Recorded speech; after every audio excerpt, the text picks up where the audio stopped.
नमस्कार दोस्तों, मैं Parasnath life high study IAS में आपका स्वागत है। आज हम लोग आगरा यूनिवर्सिटी के बीएड सेकेंड ईयर एग्ज़ाम 2024-25 जो मई लास्ट 2025 में एग्ज़ाम होने की संभावना है, उसके लिए पेपर 201 अर्थात ज्ञान एवं पाठ्यक्रम या नॉलेज एंड करिकुलम का यूनिट 3 ज्ञान के प्रसारण के लिए संगठनात्मक वातावरण का प्रैक्टिस सेट 6 हल करेंगे। इसके लगभग 150 प्रश्न रहेंगे, तो यहाँ पर आप लोग प्रश्नों को पूरा देखिएगा, पहले यूनिट वाइज, उसके बाद फुल प्रैक्टिस सेट हल करेंगे। दोस्तों प्रश्नों पर आएँ, लेकिन उससे पहले प्लीज़ आप लोग वीडियो को ज़्यादा से ज़्यादा शेयर कीजिए, सभी लोगों को लाभ हो सके। पेपर 201 अर्थात ज्ञान के प्रसारण एवं पाठ्यक्रम, इसका यूनिट 3 ज्ञान के प्रसारण के लिए संगठनात्मक वातावरण, इसका पार्ट 2 हल करेंगे। क्लियर है? तो यूनिट 3 का पार्ट 2 हल करेंगे। इसका पार्ट 1 हम लोग हल कर चुके हैं। ठीक है, यहाँ प्रैक्टिस सेट 6 है, इसके पहले 5 प्रैक्टिस सेट हल कर चुके हैं। यदि आप लोगों ने नहीं देखा है तो डिस्क्रिप्शन में जाकर लिंक का प्लेलिस्ट 201 इस जगह पे क्लिक करेंगे तो इस पेपर की सारी वीडियो आपको क्रम से मिल जाएगा, फिर आप प्लेलिस्ट में जाकर भी देख सकते हैं। ठीक है, आइए देखते हैं प्रश्नों को। पहला प्रश्न है, शिक्षा सबके लिए है, संविधान के निम्नलिखित अनुच्छेद में है।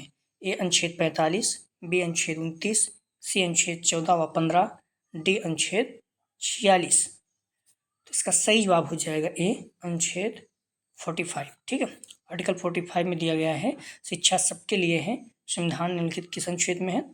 आर्टिकल 45, ये इसका सही जवाब है।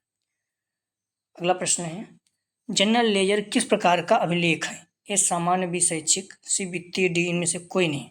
सही जवाब हो जाएगा सी वित्तीय।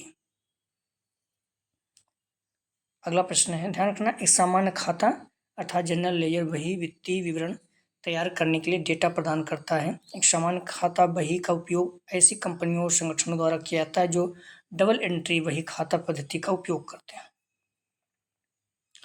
पार्श्वगामी क्रियाएं आधारित हैं, तो एक क्रिया के सिद्धांत पर बी, रुचि के सिद्धांत पर सी, नियोजन के सिद्धांत पर डी, उपयुक्त सभी पर। सही जवाब हो जाएगा 3 का डी, उपयुक्त सभी पर। अगला प्रश्न है, अच्छा शिक्षण प्रकार्य है, तो ए प्रधानाचार्य के अच्छे नेतृत्व का बी, शिक्षकों की विद्वता के उच्च स्तर का सी, शिक्षण व्यवसाय के प्रति ईमानदारी और निष्ठा का सी, डी उच्च शिक्षण योग्यताएं एवं विधियों का। सही जवाब हो जाएगा 4 का, ध्यान रखना डी, उच्च शिक्षण योग्यताओं एवं विधियों का। अगला प्रश्न है, शिक्षा के प्रचार व प्रसार से ये लोकतंत्र मजबूत होता है, बी आर्थिक विकास की दर बढ़ती है, सी अंधविश्वास में कमी आती है, डी उपयुक्त सभी। सही जवाब हो जाएगा 5 का डी, उपयुक्त सभी। शिक्षा के प्रचार व प्रसार से लोकतंत्र मजबूत होता है, आर्थिक विकास की दर बढ़ती है, अंधविश्वास में कमी आती है। अगला प्रश्न है, आप लोग प्लीज़ वीडियो को लाइक और शेयर करें। कॉलेज ग्रुप या जो भी फ्रेंड आपके बीएड कर रहे हैं आगरा यूनिवर्सिटी से, सेकंड ईयर में हैं, और जो फर्स्ट ईयर के बच्चे हैं उन्हें भी शेयर कीजिए, उनका भी प्रैक्टिस सेट हम लोग जल्दी ही स्टार्ट कर देंगे। तो प्लीज़ वीडियो को लाइक और शेयर कीजिए। एक अच्छा अध्यापक वह है जो ए अपने विषय में प्रवीण हो, बी अपने विद्यार्थियों से सच्ची लगन रखता हो, सी सादा जीवन व्यतीत करता हो, डी मेधावी व परिश्रमी हो। सही जवाब हो जाएगा 6 का, ध्यान रखना ए अपने विषय में प्रवीण हो। अगला प्रश्न है, शिक्षा परम धन है क्योंकि ए इसे कोई चुरा नहीं सकता, बी इसे जितना बांटा जाएगा उतना ही आप बढ़ेगा, सी इसे कोई छीन नहीं सकता, डी उपयुक्त सभी। सही जवाब हो जाएगा 7 का डी, उपयुक्त सभी। अगला प्रश्न है, निम्न में से कौन सा कथन सत्य नहीं है? ए शिक्षण एक कला है, बी शिक्षकों को प्रशिक्षित किया जा सकता है, सी शिक्षक जन्मजात होते हैं, डी उपयुक्त सभी। सही जवाब हो जाएगा 8 का सी, शिक्षक जन्मजात होते हैं, ये सही नहीं है। अगला प्रश्न है, अपने परिवार में शिक्षा तभी सार्थक होगी जब वह ए पाठ केंद्रित हो, बी छात्र केंद्रित हो, सी समाज केंद्रित हो, डी रोजगार केंद्रित हो। सही जवाब हो जाएगा बी छात्र केंद्रित हो। अगला प्रश्न है, आपके विचार में शिक्षण क्या है? ए कला, बी कौशल, सी एक तपस्या, डी एक क्रिया मात्र। सही जवाब हो जाएगा 10 का, ध्यान रखना बी एक कौशल।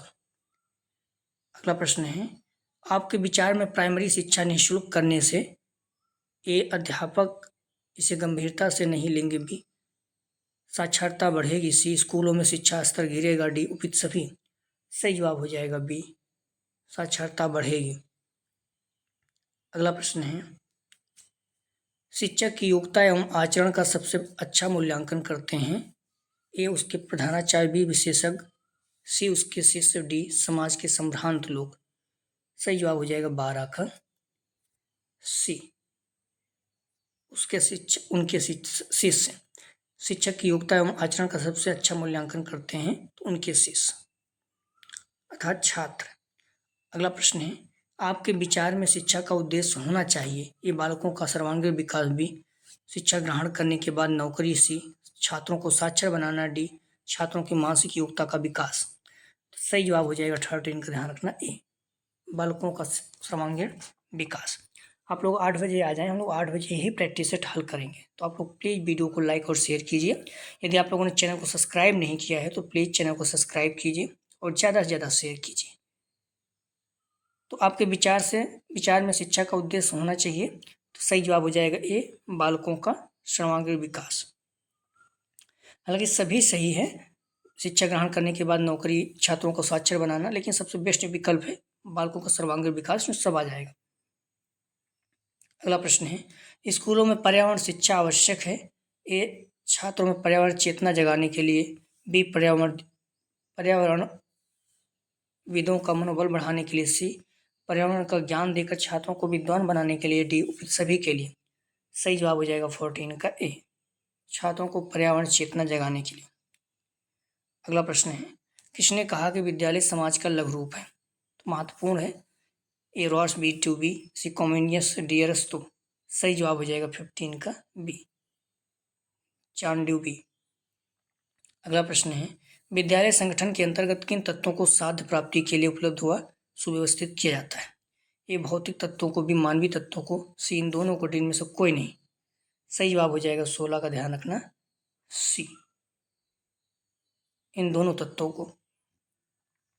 अगला प्रश्न है, शिक्षा के चरित्र निर्माण के उद्देश्य से हमें विद्यालय में किस प्रकार की क्रियाओं का संगठन करना होगा। ए पाठ से आगामी क्रियाओं का, बी नैतिक व्यवहार का, सी सामाजिक क्रियाओं का, डी उपयुक्त सभी का। सही जवाब हो जाएगा डी, उपयुक्त सभी का। अगला प्रश्न है, किसी संगठन में शैक्षिक पर्यवेक्षण किसके द्वारा किया जाता है। ए प्रबंधन, भी प्रधानाचार्य, सी अध्यापक, डी में से कोई नहीं। सही जवाब हो जाएगा 18 का भी, प्रधानाचार्य। अगला प्रश्न है, विद्यालय की क्रियाओं को चलाने में कौन कौन से व्यक्ति मिलकर कार्य करते हैं। ए शिक्षक, भी प्रधानाध्यापक, सी परिनिरीक्षक, डी उपयुक्त सभी।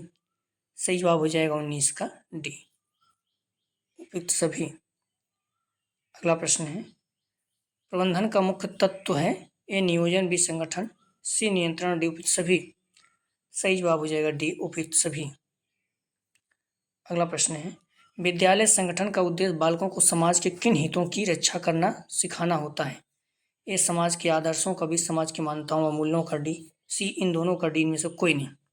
सही जवाब हो जाएगा सी, दोनों का। अगला प्रश्न है, बालक केंद्रित शिक्षा को किस दिशा में विकसित किया जाता है। ए योग्यताओं की, बी अभिरुचियों की, सी शक्तियों और संवेगों की, डी उपयुक्त सभी की। सही जवाब हो जाएगा डी, उपयुक्त सभी की। अगला प्रश्न है, विद्यालय में किन विषयों को महत्वपूर्ण स्थान दिया गया है, प्रदान किया गया है। ए विज्ञान, बी प्रौद्योगिकी, सी इंजीनियरिंग, डी उपयुक्त सभी। सही जवाब हो जाएगा 23 का डी, उपयुक्त सभी। अगला प्रश्न है, शिक्षा का उद्देश्य बालकों को समाज का किस प्रकार का सदस्य बनाना होता है। ए सक्रिय, बी उपयोगी, सी कुशल, डी उपयुक्त सभी। सही जवाब हो जाएगा 24 का ध्यान रखना डी, उपयुक्त सभी। अगला प्रश्न है, विद्यालय संगठन बालक की विकासात्मक आवश्यकताओं को ध्यान में रखते हुए समाज के किन तत्वों पर आधारित होता है। ये आदर्शों, आकांक्षाओं, भी आवश्यकताओं, मूल्यों व संस्कृतियों, सी इन दोनों पर, डी में से कोई नहीं। सही जवाब हो जाएगा सी, इन दोनों पर, आदर्शों, आकांक्षाओं, आवश्यकताओं, मूल्यों व संस्कृतियों पर। अगला प्रश्न है, लोकतांत्रिक प्रशासन का सिद्धांत है। ये समानता का सिद्धांत, भी स्वतंत्रता का सिद्धांत, सी न्याय का सिद्धांत, डी उपयुक्त सभी। सही जवाब हो जाएगा डी, उपयुक्त सभी। अगला प्रश्न है, शैक्षिक नियोजन का तात्पर्य है। ये समूह कार्य, बी सर्वोत्तम विकल्प, सी वैज्ञानिक परिवर्तन, डी उपयुक्त सभी। सही जवाब हो जाएगा डी, उपयुक्त सभी। अगला प्रश्न है, शैक्षिक पर्यवेक्षण का नवीनतम रूप कैसा है? ए एक तंत्रात्मक, बी लोकतांत्रिक, सी हस्तक्षेप रहित, डी इनमें से कोई नहीं। सही जवाब हो जाएगा सी हस्तक्षेप रहित। अगला प्रश्न है, विद्यालय प्रशासन के अर्थ को किस प्रकार व्यक्त किया जाता है? ए संकुचित, बी व्यापक, सी ए दोनों, डी इनमें से कोई नहीं। सही जवाब हो जाएगा सी ए दोनों, संकुचित और व्यापक दोनों। अगला प्रश्न है, विद्यालय प्रशासक का प्रमुख कार्य कौन से हैं? ए विद्यालय व्यवस्था का नियोजन करना, बी विद्यालय व्यवस्था का संगठन करना, सी विद्यालय व्यवस्था का समन्वय व संचालन, डी उपयुक्त सभी। सही जवाब हो जाएगा डी उपयुक्त सभी। अगला प्रश्न है, छात्र छात्र, शिक्षक छात्र, शिक्षक शिक्षक तथा शिक्षक निरीक्षक के संबंधों को कौन संतुलित करता है? ए शिक्षक, बी प्रशासक, सी व्यापक, प्रधानाचार्य, डी इनमें से कोई नहीं। सही जवाब हो जाएगा सी प्रधानाचार्य। अगला प्रश्न है, शेर बच्चे की स्काउट आयु कितनी होती है? ए 7 से 11, बी 11 से 17, सी 17 से 19, डी 15 से 18। सही जवाब हो जाएगा 32 का ए, 7 से 11 वर्ष। अगला प्रश्न है, पार्श्वगामी क्रियाओं के अंतर्गत किन क्रियाओं को महत्व दिया जाता है? ए वाद विवाद भी नाटक, सी खेल कूद, डी उपयुक्त सभी। सही जवाब हो जाएगा डी उपयुक्त सभी। अगला प्रश्न है, एच.सी. मैकोन ने अतिरिक्त पाठ्यक्रम क्रियाओं के विकास के कितने स्तर बताए हैं? तो सही जवाब हो जाएगा, ध्यान रखना, बी 3। अगला प्रश्न है, पार्श्वगामी क्रियाओं के मुख्य उद्देश्य क्या हैं? तो ए विद्यालय के शैक्षिक पाठ्यक्रमों को उन्नतशील बनाना, बी छात्रों में स्वशासन उत्पन्न करना, सी बालकों के सर्वांगीण विकास में योगदान देना, डी उपयुक्त सभी। सही जवाब हो जाएगा 35 का डी उपयुक्त सभी। अगला प्रश्न है, शरीर किन क्रियाओं से हष्टपुष्ट होता है? ए ड्रिल, बी व्यापक, सी खेल कूद, डी उपयुक्त सभी। सही जवाब हो जाएगा डी उपयुक्त सभी। अगला प्रश्न है, स्काउटिंग के जन्मदाता कौन है? A major Dhyan Chand, B Dewey, C Robert Baden Powell, D Watson. तो स्काउटिंग के जन्मदाता कौन है? सही जवाब हो जाएगा 37 का सी, रॉबर्ट वेडन पॉवेल। अगला प्रश्न है, संगीत संबंधी पाठ्यगामी क्रियाएं कौन सी होती हैं? ये संगीत क्लब, बी बैंड क्लब, सी ऑर्केस्ट्रा, डी उपयुक्त सभी। सही जवाब हो जाएगा 38 का डी उपयुक्त सभी। अगला प्रश्न है, पाठ्यगामी क्रियाओं से बालकों में कौन से नैतिक गुण विकसित होते हैं? ये धैर्य व ईमानदारी, भी सहनशीलता, से न्यायप्रियता, डी उपयुक्त सभी। सही जवाब हो जाएगा 39 का डी उपयुक्त सभी। अगला प्रश्न है, स्वशासन से बालक में किन गुणों का विकास होता है? ये स्वयं पर नियंत्रण रखना, बी अधिकारियों के प्रति विवेक युक्त आदर भाव, ध्यान रखना यहाँ पर अधिकारियों रहेगा, ठीक है। ए दोनों, डी में से कोई नहीं। सही जवाब हो जाएगा 40 का ए, स्वयं पर नियंत्रण रखना है। स्वशासन से बालक के किन गुणों का विकास होता है? स्वयं पर नियंत्रण रखना। अगला प्रश्न है, साहित्यिक क्रियाओं में कौन कौन सी क्रियाएं आती हैं? ये वाद विवाद प्रतियोगिता, बी कविता प्रतियोगिता, सी कवि गोष्ठियां, डी उपयुक्त सभी। सही जवाब हो जाएगा 41 का डी उपयुक्त सभी। अगला प्रश्न है, सामुदायिक क्रियाओं के अंतर्गत क्या क्या आते हैं? ए शिक्षा सप्ताह, बी स्वास्थ्य सप्ताह, सी साक्षरता सप्ताह, डी उपयुक्त सभी। सही जवाब हो जाएगा डी उपयुक्त सभी।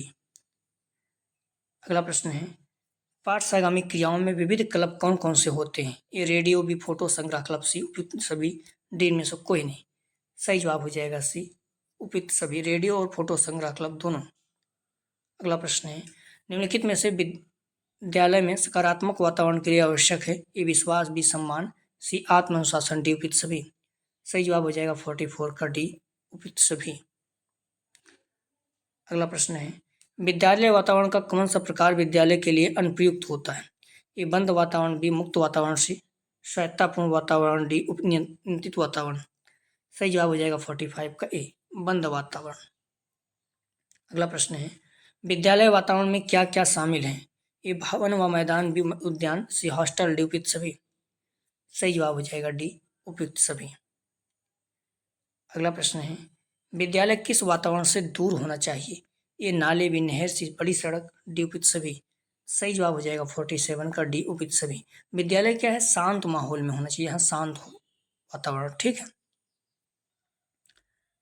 अगला प्रश्न है 160 छात्रों हेतु भवन का क्षेत्रफल कितना एकड़ होना चाहिए? सही जवाब हो जाएगा 48 का ए, 2/3 एकड़। केंद्रीय विद्यालय सलाहकार शिक्षा परिषद ने इस विषय में निम्नलिखित मापदंड दिए हैं। 160 की छात्र संख्या पर 2/3 एकड़ भूमि पर विद्यालय भवन तथा 2-3 एकड़ पर खेल का मैदान आदि। 320 छात्र अगर हैं तो 1 एकड़ पर विद्यालय भवन तथा 4-5 एकड़ पर खेल का मैदान। 480 छात्र अगर हैं, छात्रों की संख्या एकड़ पर विद्यालय भवन यहाँ पर रहेगा कुछ, ठीक है, और तथा 6-7 एकड़ पर खेल का मैदान होना चाहिए।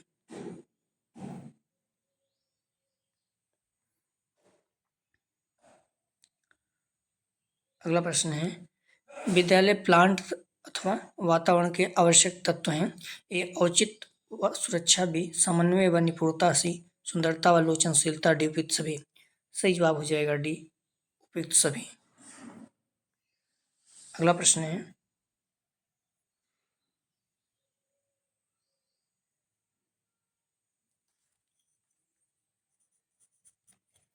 लैंग्वेज शब्द की उत्पत्ति किस लैटिन शब्द से हुई है? तो ए लैंग्वेटिकम, बी लिंग्वर्टिंग, सी लैंग्वा, डी इनमें से कोई नहीं।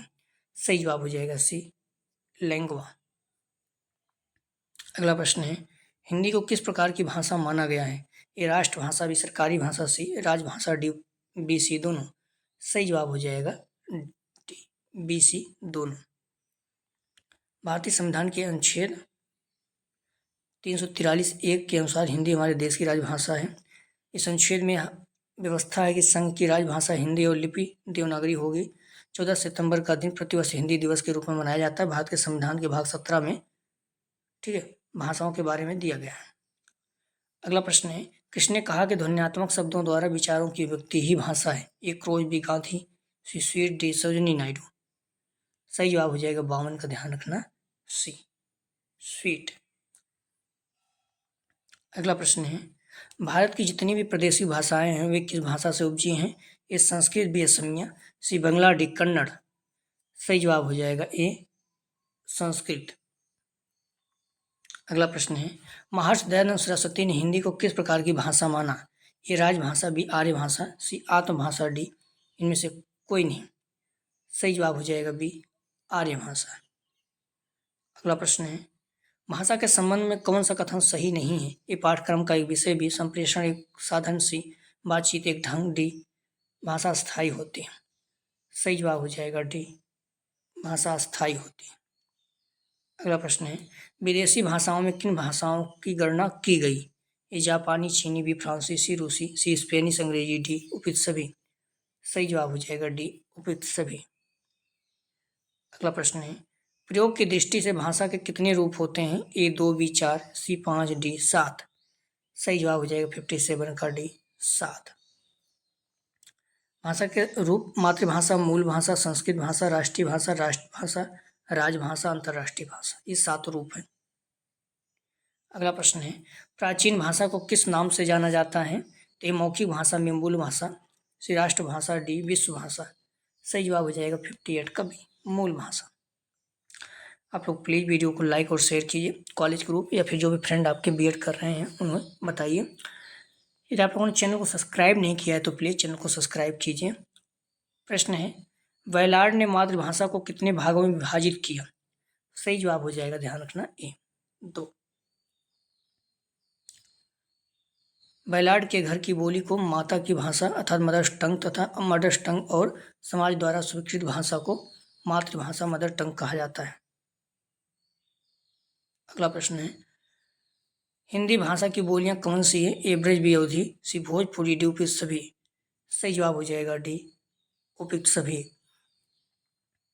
हिंदी की अनेक बोलियां उपभाषाएं हैं। ध्यान रखना इसमें कुछ 18 बोलियां हैं जिसमें अवधी, ब्रजभाषा, कन्नौजी, बुंदेली, बघेली, हड़ौती, भोजपुरी, हरियाणवी, राजस्थानी, छत्तीसगढ़ी, मालवी, नागपुरी, खोरठा, पंच परगनिया, कुमाऊनी, मगही आदि प्रमुख हैं। अगला प्रश्न है संविधान के किस अनुच्छेद के अनुसार हिंदी हमारी राजभाषा है? सही जवाब हो जाएगा बी अनुच्छेद 343। अगला ध्यान का भारतीय संविधान के अनुच्छेद 343 के अनुसार हिंदी हमारे देश की राजभाषा है। इस अनुच्छेद में यह व्यवस्था है कि संघ की राजभाषा हिंदी और लिपि देवनागरी होगी। अगला प्रश्न है, किसके अनुसार भाषा वह व्यापार है जिससे हम वर्णनात्मक या व्यक्त शब्दों के द्वारा अपने विचारों को प्रकट करते हैं? ए महर्षि दयानंद, बी महर्षि पतंजलि, सी काव्यदर्श, डी में से कोई नहीं। सही जवाब हो जाएगा 62 का बी, महर्षि पतंजलि। अगला प्रश्न है, भारतीय संविधान में हिंदी को कौन सा दर्जा दिया गया है? ए आंग्ल भाषा, बी राजभाषा, सी मातृभाषा, डी राष्ट्रभाषा। सही जवाब हो जाएगा 63 का बी, राजभाषा।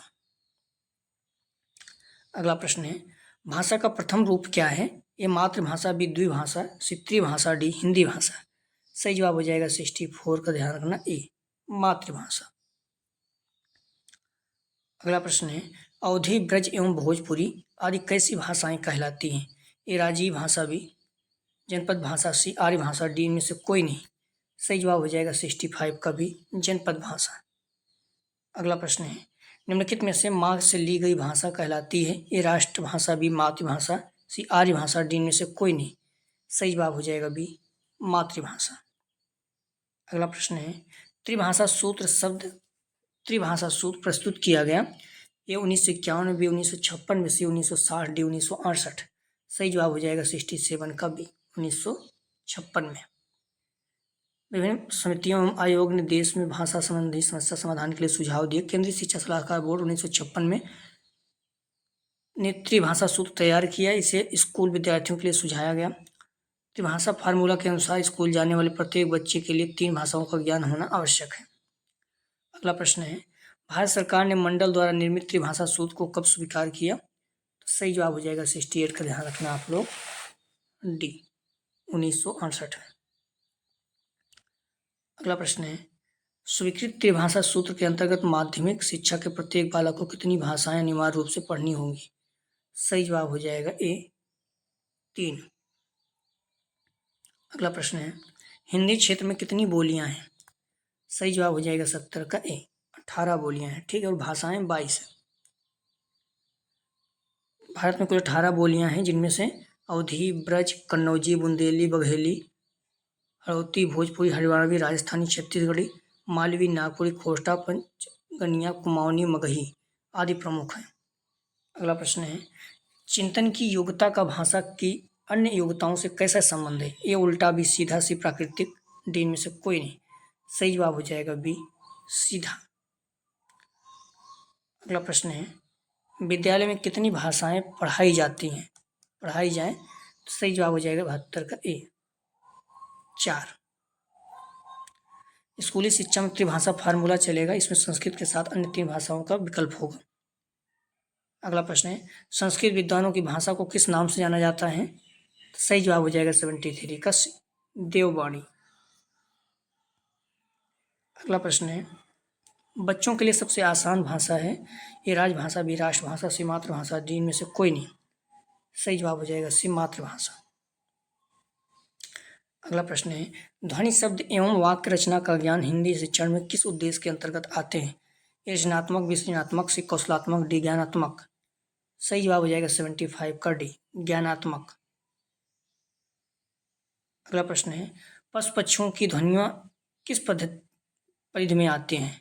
पशु पक्षियों की ध्वनियाँ किस परिधि में आते हैं? तो भाषा, बी पठन, सी पाठन, डी श्रव्य। सही जवाब हो जाएगा 76 का ए, भाषा। अगला प्रश्न है, हिंदी को किस वर्ष राजभाषा घोषित किया गया? सही जवाब हो जाएगा 77 का बी, 1949। ध्यान रखना, हिंदी हमारी राजभाषा है, राष्ट्रभाषा नहीं। गलत नहीं करना, हिंदी क्या है? राजभाषा है। हिंदी को संविधान सभा ने 14 सितंबर 1949 को राजभाषा के रूप में अंगीकार मतलब स्वीकार किया। इसलिए भारतवर्ष में प्रत्येक वर्ष 14 सितंबर को हिंदी दिवस के रूप में मनाया जाता है। अगला प्रश्न है, हिंदी भाषा की लिपि क्या है? ए रोमन, बी देवनागरी, सी अपभ्रंश, डी में से कोई नहीं। सही जवाब हो जाएगा 78 का, ध्यान रखना आप लोग, बी देवनागरी। अगला प्रश्न है, सीमित क्षेत्र में बोले जाने वाली भाषा को क्या कहते हैं? ए मातृभाषा, बी राजभाषा, सी राष्ट्रभाषा, डी क्षेत्रीय भाषा। सही जवाब हो जाएगा 79 का डी, क्षेत्रीय भाषा। अगला प्रश्न है, भाषा क्या है?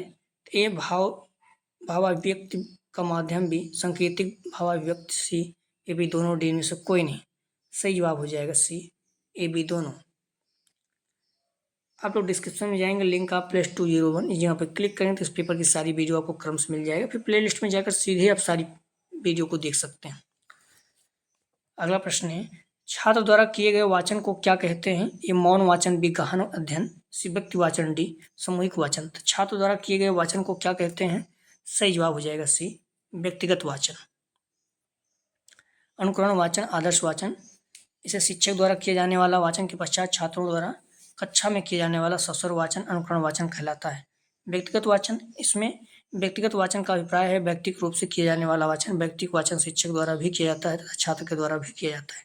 आदर्श वाचन, जब शिक्षक द्वारा छात्रों के सम्मुख वाचन किया जाता है तो आदर्श वाचन के रूप में जाना जाता है। अगला प्रश्न है, व्यक्तिगत वाचन के पहले की प्रक्रिया क्या कहलाती है? ए सस्वर वाचन, बी सामूहिक वाचन, सी गहन अध्ययन, डी मौन वाचन। सही जवाब हो जाएगा 82 का बी सामूहिक वाचन।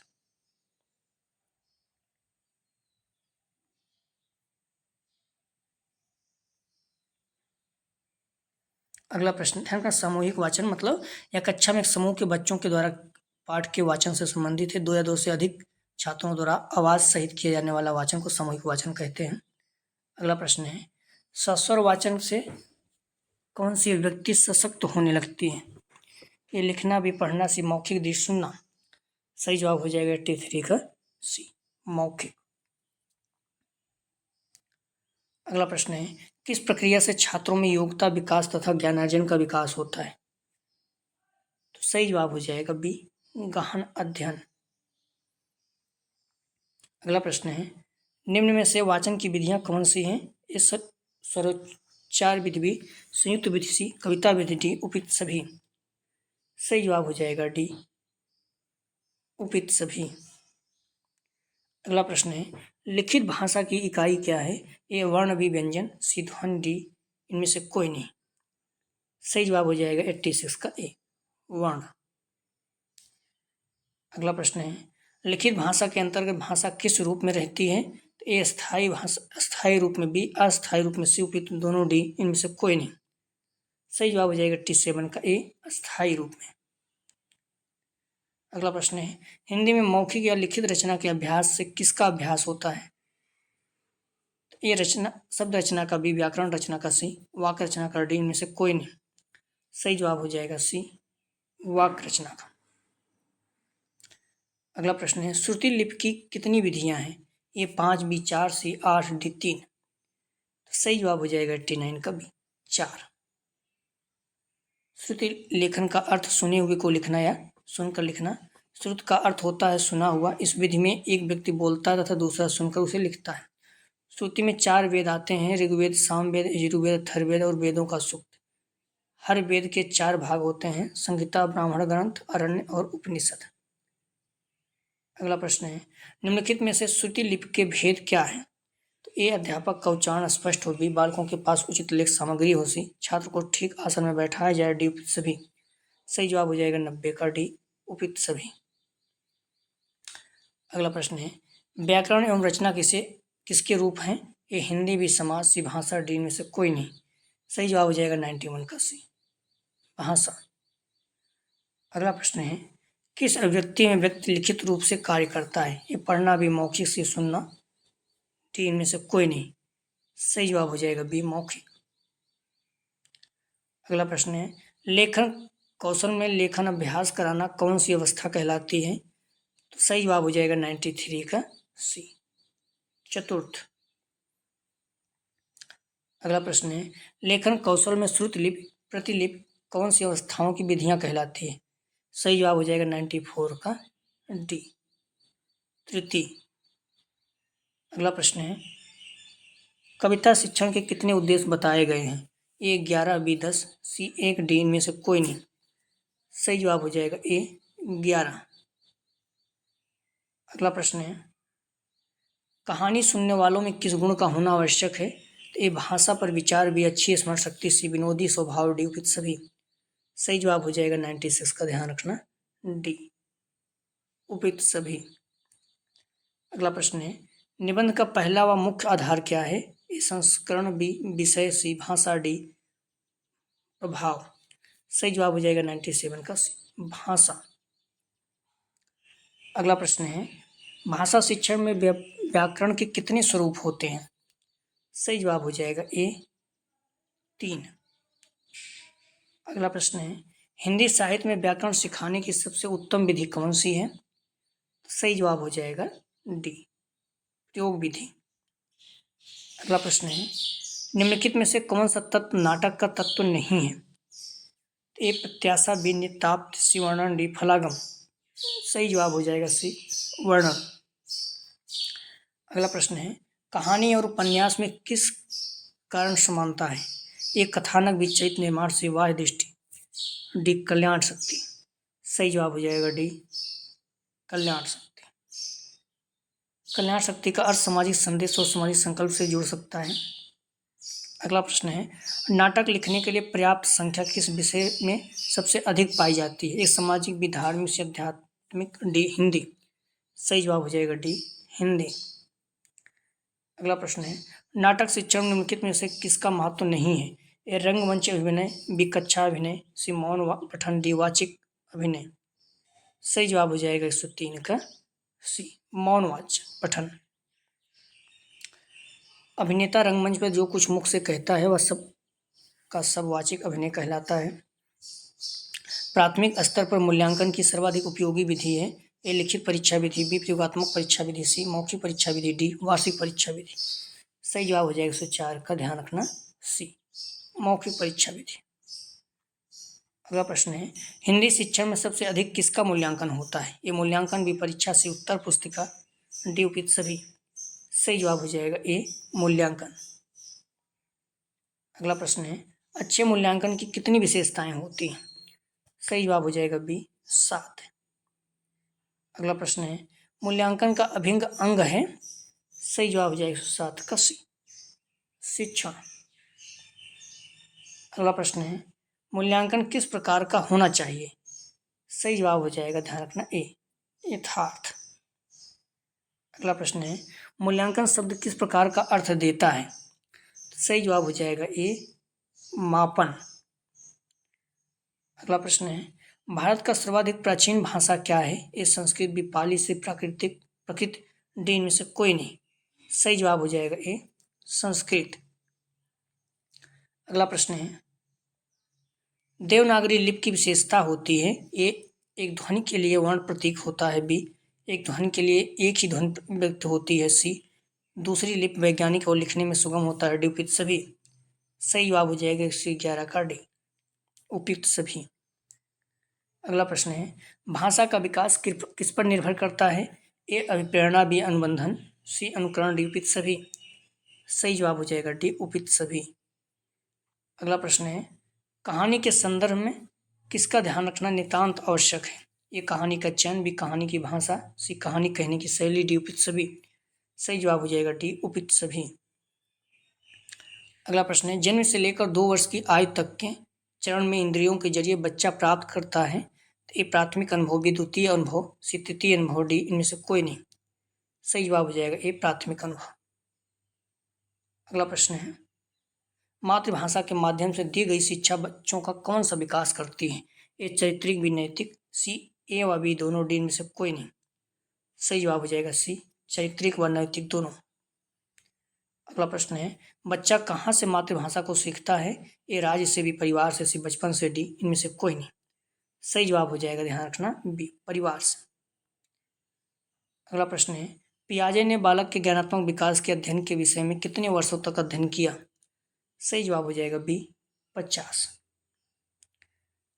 पियाजे ने बालक के ज्ञानात्मक विकास के अध्ययन में लगभग 50 वर्षों तक अध्ययन किया। उन्होंने बच्चे के मानसिक विकास के विभिन्न पहलुओं पर अपने अनुसंधान किया और अपने सिद्धांत को विकसित किया। अगला प्रश्न है, 2 वर्ष की आयु तक के बालक के पास कितने शब्दों का भंडार होता है? सही जवाब हो जाएगा सी 270। अगला प्रश्न है, भाषा कैसी होनी चाहिए? ए विषयानुकूल बी, अवसरानुकूल सी, ए बी दोनों, डी में से कोई नहीं। सही जवाब हो जाएगा 119 का सी, ए बी दोनों, विषयानुकूल और अवसरानुकूल दोनों। अगला प्रश्न है, भाषा शिक्षण में किन सामग्रियों का प्रयोग सुनने हेतु किया जाता है? ए रेडियो, बी टेप रिकॉर्डर, सी ग्रामोफोन, डी उपयुक्त सभी। सही जवाब हो जाएगा डी उपयुक्त सभी। अगला प्रश्न है, विद्वानों ने लेख शिक्षण की कितनी प्रणालियों को स्वीकार किया? सही जवाब हो जाएगा ए 2। अगला प्रश्न है, ब्रज भाषा मूलतः कहाँ की भाषा है? ए ब्रज प्रदेश, बी उत्तर प्रदेश, सी मध्य प्रदेश, डी में से कोई नहीं। सही जवाब हो जाएगा ए ब्रज प्रदेश। अगला प्रश्न है, भाषाई ध्वनियाँ कहाँ से उत्पन्न होती हैं? ए वक्ता के वाग यंत्र से, बी वाक्य के उच्चारण से, सी कंठ से, डी मुख से। सही जवाब हो जाएगी वक्ता के वाग्य यंत्र से। अगला प्रश्न है, प्रत्येक स्वर व व्यंजन को क्या कहते हैं? सही जवाब हो जाएगा, ध्यान रखना, डी अक्षर। अगला प्रश्न है, कक्षा में आप कैसे प्रश्न करना पसंद करेंगे? सही जवाब हो जाएगा, ध्यान रखना, डी जिनका उत्तर देने के लिए छात्रों को सोचना पड़े। अगला प्रश्न है,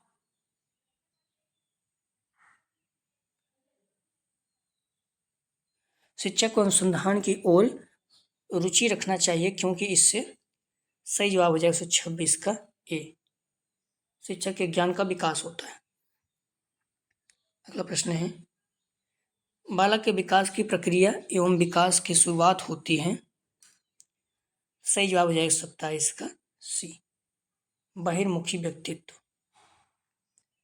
अगला प्रश्न है, शिक्षा मनोविज्ञान किस प्रकार के पूर्वानुमान कर सकते हैं? एक कार्य कारणों के बीच संबंधों को ज्ञात करके सी, समुचित भविष्यवाणियां, डी उपयुक्त सभी। सही जवाब हो जाएगा 128 का डी, 128 का बी, संबंधों को ज्ञात करके। शिक्षा मनोविज्ञान किस प्रकार के पूर्वानुमान कर सकते हैं? तो संबंधों को ज्ञात करके, बी इसका सही जवाब हो जाएगा। अगला प्रश्न है, अध्यापक की सहायता शिक्षा मनोविज्ञान करता है। ये मूल्यांकन विधियों का के ज्ञान से, भी पाठ पुस्तक के चयन से, सी बालक को समझने के लिए, डी उपयुक्त सभी। सही जवाब हो जाएगा डी उपयुक्त सभी। अगला प्रश्न है, वर्तमान समय में स्कूलों में मैत्री और प्रसन्नता का जो वातावरण दिखता है उसका कारण है। सही जवाब हो जाएगा सी, मनोवैज्ञानिक उपचार। अगला प्रश्न है, शिक्षण प्रक्रिया में निम्नलिखित में से सर्वाधिक महत्वपूर्ण कौन है? ए अभिभावक, बी राज्य सरकार, सी केंद्र सरकार, डी शिक्षक। सही जवाब हो जाएगा डी शिक्षक।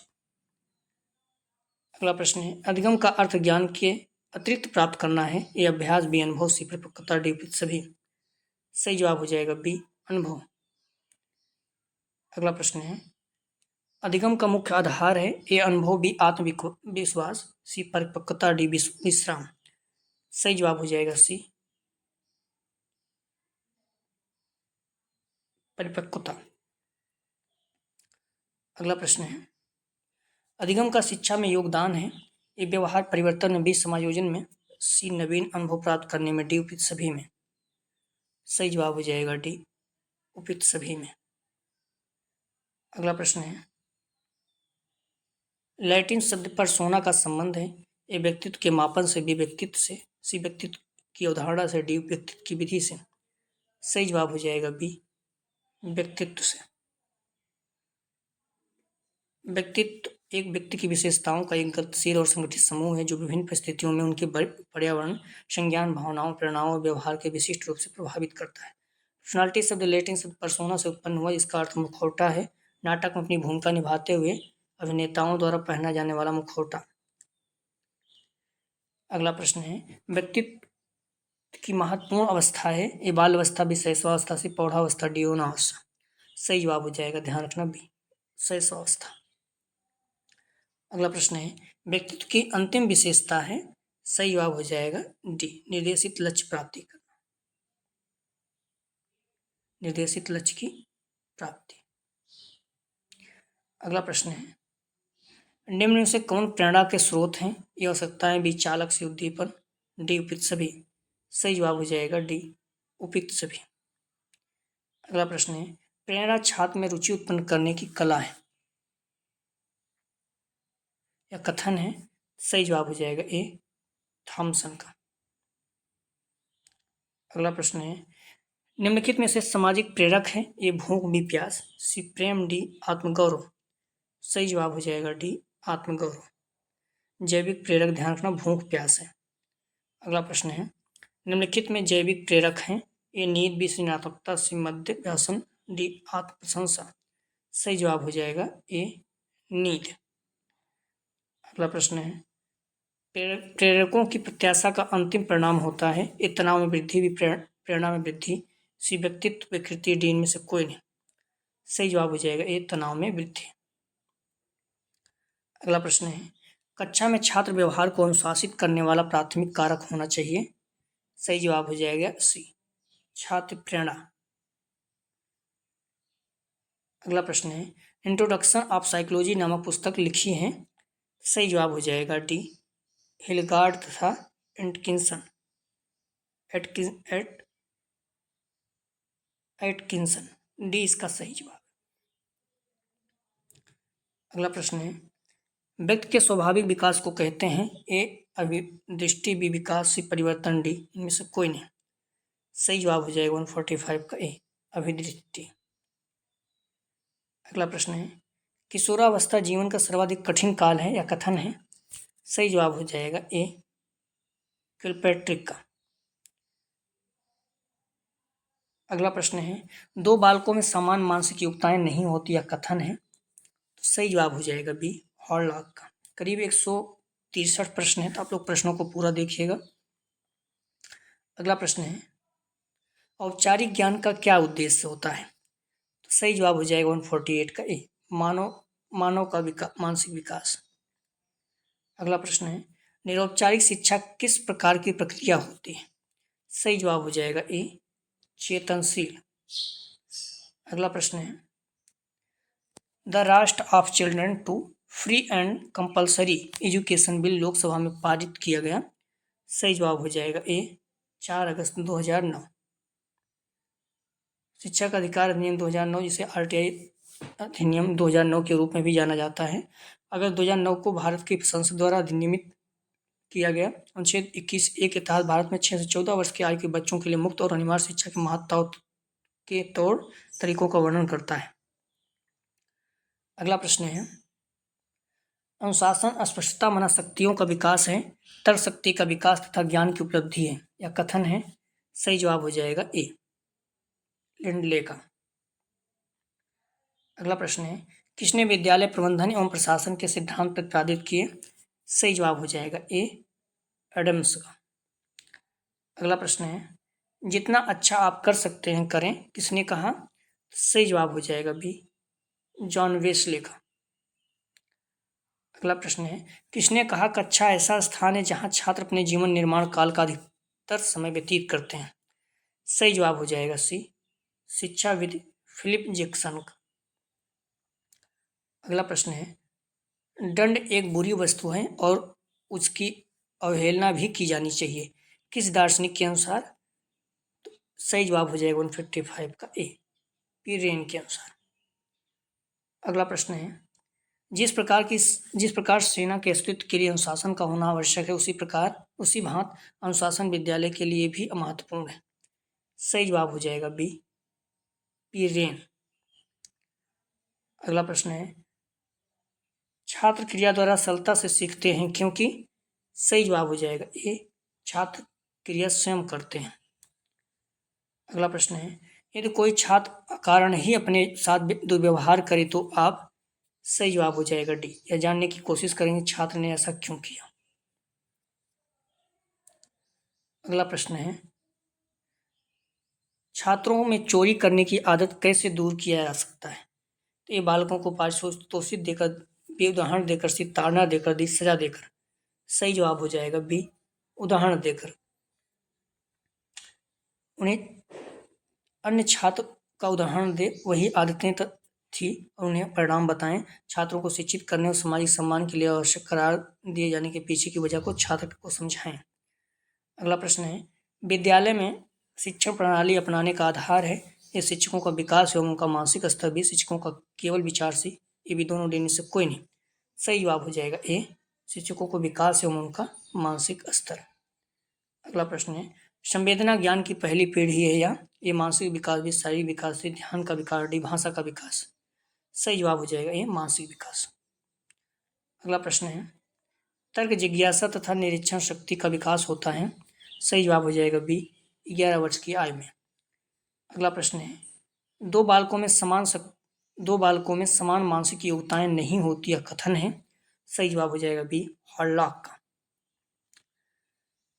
कुछ प्रश्न इसका जवाब आप लोग जरूर दीजिएगा। शिक्षा सबके लिए संविधान के निम्नलिखित अनुच्छेद में है। ए अनुच्छेद 45, बी अनुच्छेद 29, सी अनुच्छेद 14, 15, डी अनुच्छेद 46। इसका जवाब आप लोग कमेंट सेक्शन में जरूर दीजिएगा।